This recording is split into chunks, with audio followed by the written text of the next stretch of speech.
राम राम खम्मा दोस्तों, आप सभी का फिर से स्वागत है हमारे यूट्यूब चैनल में। हम बात करेंगे जो बीएसटीसी एग्ज़ाम में हमें जो प्रश्न बिल्कुल भी नहीं आते हैं तो उनमें हम तुक्का कैसे लगाएं।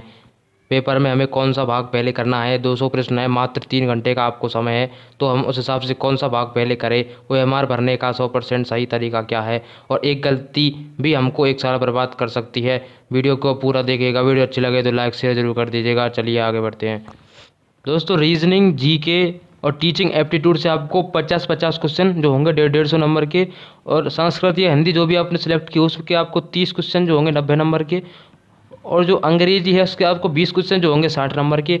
कुल 200 प्रश्न का पेपर आपको देखने को मिलेगा जो होगा 600 नंबर का। तो सबसे पहले आपको पेपर दिया जाए तो आप एक गलती जो है बिल्कुल मत करना। जैसे ही आपको पेपर मिलेगा 200 प्रश्न होंगे, हम सब जानते हैं, तो आप ये गलती मत करना कि मैं एक बार पूरा पेपर पढ़ लेता हूँ फिर इसको हल करूँगा, क्योंकि 200 प्रश्न है। यदि आप 200 प्रश्नों को पढ़ने बैठोगे तो आपको काफ़ी समय तो चला ही जाएगा, आप सभी जानते हैं।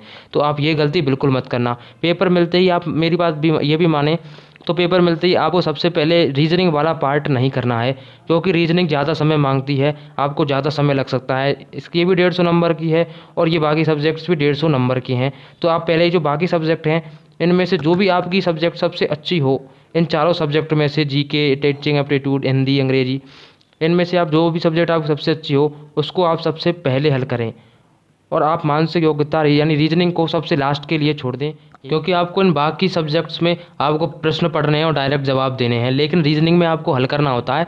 ज़्यादा समय रीजनिंग आपको ले लेगी। यदि हम शुरुआत में ही इसको पढ़ने बैठ जाएंगे तो 1-1.5 घंटे चला जाएगा, फिर हम नर्वस हो जाएंगे कि हमारे पास कम ही समय बचा है और अभी भी हमारे 4 सब्जेक्ट बाकी हैं। तो ऐसा आप मत करना दोस्तों। आपको पेपर और ओएमआर की कॉपी घर के लिए दी जाएगी। ओएमआर आपको 2 मिलेंगी, आप एक तो मेन होगी और एक उसकी फ़ोटोकॉपी जो होगी। तो आप ऊपर वाली कॉपी में जो भी लिखोगे ओएमआर में, वो नीचे उसकी कॉपी में भी छप जाएगी, क्योंकि बीच में कार्बन लगा हुआ होगा। तो इसीलिए आपको नीचे वाली कॉपी घर के लिए दी जाएगी, और ओएमआर वाली जो मेन कॉपी है वो आपको परीक्षा केंद्र पर ही रख कर आना है, और पेपर आपको जो दिया जाएगा वो आपको घर लेकर आना है। दोस्तों, रफ वर्क करने के लिए हमको पेपर पर पीछे की साइड रफ वर्क के लिए जगह होगी, वहाँ पर अपना रफ वर्क कर सकते हैं। यहाँ पर अपने क्वेश्चन के साइड में यदि आप करना चाहें तो वहाँ पर भी अपना रफ वर्क कर सकते हैं। दोस्तों, आपको ओएमआर कुछ ऐसे देखने को मिलेगी, और आपको यहाँ पर 4 ऑप्शन में से जो भी ऑप्शन ठीक लगे उसको आपको अपने ओएमआर की गोला को पूरे तरीके से भरना है, बिल्कुल जगह नहीं छोड़नी है बीच में।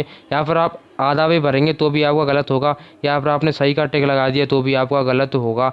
और यहाँ पर आपने 2 ऑप्शन आपने एक ही क्वेश्चन में सही कर दिए तो आपके ये बिल्कुल निरस्त हो जाएगा, यहाँ पर आपको एक भी नंबर नहीं मिलेगा। तो दोस्तों, अब बात करें कि हम जो जो प्रश्न पढ़ते जाएं और जो हमें बिल्कुल ही नहीं आ रहा हो, हमें लगता हो कि ये तो हमने पढ़ा ही नहीं है, तो उन्हें हम लास्ट के लिए छोड़ दें। और जैसे ही हम आपको समय मिले तो उन प्रश्नों को छाट ले कि हमें ये बिल्कुल भी नहीं आते हैं, तो आपको एक ही ऑप्शन उन सब में भरना है। या तो आप सब में ए ऑप्शन भर दें, या बी या सी या डी, एक ही ऑप्शन आप उसमें भरें, क्योंकि आप जो भी ऑप्शन यदि एक ही भरोगे तो आपको 25% संभावना होगी उस प्रश्न को सही करने की। दोस्तों, यदि आपको किसी सवाल में 2 ऑप्शन में कन्फ्यूज़न हो, आपको पता हो कि हाँ ए या बी ऑप्शन तो इस प्रश्न का जवाब नहीं होगा, या तो सी होगा या डी होगा, इनमें से कोई एक होगा, तो आप प्रश्नों को दोबारा से पढ़ें और आप ये देखें कि कौन सा ऑप्शन सवाल से संबंधित लग रहा है, तो आप उस पर क्लिक करके आएँ, गोला पूरा भर कर आएँ, क्योंकि कुछ ही नंबर आपको कट ऑफ से बाहर कर सकते हैं और 2-4 नंबर ही आपको कट ऑफ में ले जा सकते हैं। तो आपको इस बात का विशेष ध्यान रखना है। वीडियो अच्छी लगे तो वीडियो को लाइक शेयर जरूर कर दें, चैनल को सब्सक्राइब कर लें।